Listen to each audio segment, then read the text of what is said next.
కొంతమంది ఫేస్ చూడగానే ఏజ్ ఎక్కువ ఉన్నట్టు కనబడతా ఉంటది. అంటే ఏజింగ్ అనేది వాళ్ళ ఫేస్‌లోనే తెలిసిపోతా ఉంటదనమాట.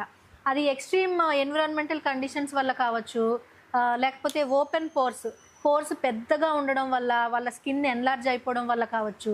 ఈ ఏజింగ్ ప్రాసెస్‌లో ఏంటంటే ఫైన్ లైన్స్, రింకిల్స్ అనేవి తొందరగా ఫార్మ్ అయిపోతాయన్నమాట. కొంతమంది ఫేస్‌కి ఎక్కువగా మసాజ్ చేసేసుకుంటా ఉంటారు. రోజుకి 2 సార్లు, 3 సార్లు అట్లా మసాజ్ చేసేసుకుంటా ఉంటారు.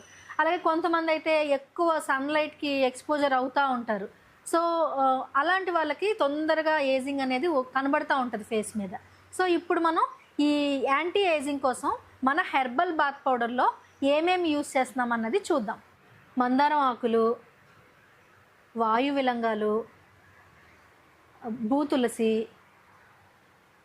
మొర్ కస్తూరి పసుపు, మనుపసుపు, పేర్రత్తై, దేవదారు వుడ్,